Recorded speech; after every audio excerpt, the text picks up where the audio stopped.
Welcome to the Mental Health Awareness Training presented by the Oneida Herkimer Madison BOCES Safety Services Office. The New York State Education Department amended the Commissioner's Regulation for Health Education Part 135 to include a mental health component in the health curriculum in New York State schools. This law was signed by Governor Cuomo and took effect in July of 2018. The mission of New York's school mental health program is to break down barriers to learning so the general well-being of students, families, and school staff can be enhanced in collaboration with other comprehensive student support and services. In childhood and throughout adolescence, mental health means attaining developmental and emotional milestones, learning healthy social skills, and coping with challenging situations. Mentally healthy children and youth have a positive quality of life and function well at home, in school, and in their communities. According to the Centers for Disease Control and Prevention, focusing on establishing healthy behaviors during childhood is more effective than trying to change unhealthy behaviors during adulthood. New York State is the first state of the nation to require that health education include an understanding of the relationship between mental health and physical health, and enhancing a student's understanding, attitudes, and behaviors that promote health, well-being, and human dignity. Mental health is a critical part of overall health and well-being and is important throughout our life. Mental health affects our thinking and learning, our feelings and actions, and influences healthy decision-making. According to the World Health Organization, there is no health without mental health, with health being a state of complete physical, mental, and social well-being, not only absence of disease. Education on the importance of the mind-body connection and the several dimensions of health, including mental health, and the relation of physical and mental health, will enhance our understanding, attitudes, and behaviors that promote health, well-being, and human dignity.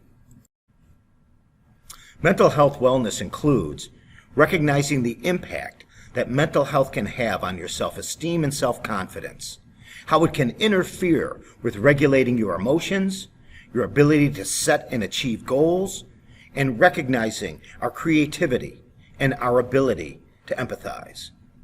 In general, mental health wellness and well-being is dependent upon good physical health, positive social relationships, and the availability of and access to basic resources that can support and provide guidance to someone who is suffering from issues related to their mental health. For children, these can also include a sense of security and safety at home and at school, as well as a climate of inclusion and support. Having supportive relationships is one of the strongest predictors of both mental and physical well-being. The terms mental health and mental illness are sometimes used interchangeably, but they differ in their meaning. While mental health refers to anyone's state of mental and/or emotional well-being, mental illnesses are diagnosed conditions that affect thoughts and behaviors. Though anyone can have moments of poor mental health, not everyone has a mental illness. On the other hand, someone with a mental illness can achieve sound mental health. Mental health is not like an on-off switch. There are different degrees of health, with people ranging from great health to poor health. Mental health describes your mental state, how you are feeling, and how well you can cope with day-to-day life. Our mental well-being is dynamic. It can change from moment to moment, day to day, month to month, or year to year. Stigma is when someone views you in a negative way because you have a distinguishing characteristic or personal trait that's thought to be or actually is a disadvantage, which is a negative stereotype. The stigma around a person with a mental health issue or a mental disorder, unfortunately, results in negative attitudes and beliefs and are all too common. Issues surrounding someone's mental health can have lasting effects throughout that person's life, coupled with the fact that oftentimes these issues may not be as visible as a physical injury. People who suffer from mental health issues may be viewed in a negative light. If only. If only is a phrase that is heard all too often. If only we knew what was going on. If only I could have helped. Educators play a critical role in the success of students, not just with their academics, but with their social and emotional development as well. Understanding the role that mental health plays in student success includes knowing how to recognize the warning signs, developing an awareness of emotional trauma, and recognizing other related mental health issues. Half of all lifetime cases of anxiety disorders begin as early as age 8, with 22% of children experiencing serious mental illness in any given year. Oftentimes, early signs of mental illness are mistaken for typical characteristics of childhood and adolescent development. As a result, especially if there is a lack of services and supports, many children and adolescents may self-medicate in order to cope with the symptoms of an undiagnosed mental illness, which makes early recognition and intervention crucial. Adverse childhood experiences, or ACE, are traumatic events occurring before someone reaches the age of 18. Adverse childhood experiences are likely to affect someone's physical and mental health, and as these risk factors increase, the greater the potential impact on someone's mental health.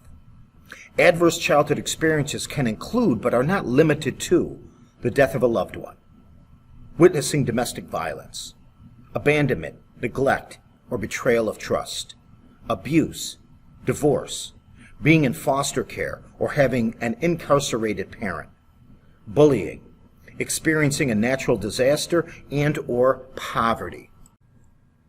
Warning signs to be aware of include these listed on the slide.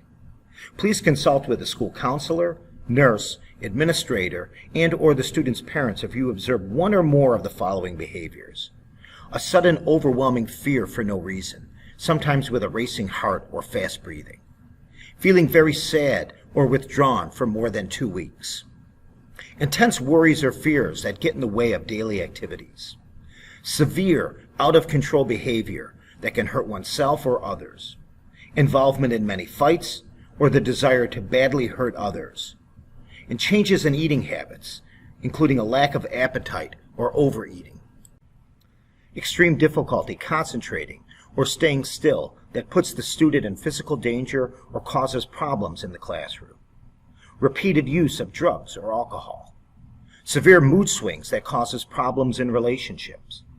Drastic changes in the student's behavior or personality, or seriously trying to harm oneself or making plans to do so.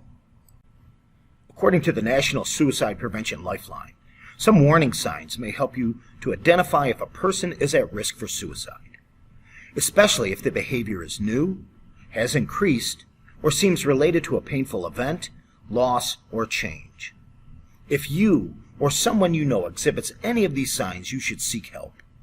The National Suicide Prevention Lifeline is just a phone call away. Their number is 1-800-273-8255. Warning signs of self-harm can include, but may not be limited to, wanting to die and looking for a way to kill themselves. Feelings of hopelessness with no reason to live. Feeling trapped or in unbearable pain. Talking about being a burden to others. Increasing the use of alcohol or drugs. Acting anxious or agitated, behaving recklessly. Sleeping too little or too much. Withdrawing or isolating themselves. Showing rage or talking about seeking revenge, and or extreme mood swings.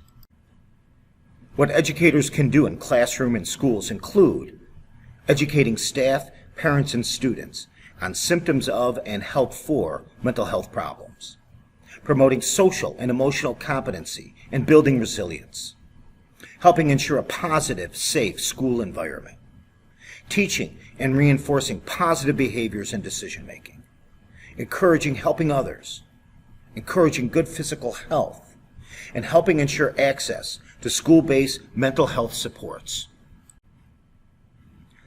Developing effective school mental health programs include promoting the healthy social and emotional development of all children and youth, recognizing when young people are at risk for or are experiencing mental health problems, and identifying how to intervene early and appropriately when there are problems.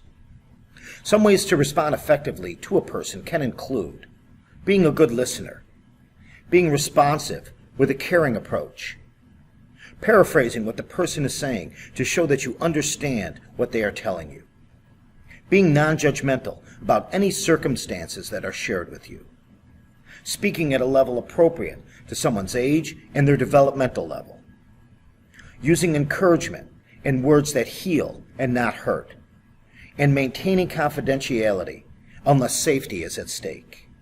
Be the example. Serve as a model of honesty and dignity. In addition to the resources shown on this slide, other resources can include teachers, principals, school psychiatrists or psychologists, school social workers, and/or other mental health professionals. Your job isn't to figure out what the problem is. It's simply to get the individual help. This concludes this section of the Mental Health Training Awareness. Thank you for taking the time to view this training module.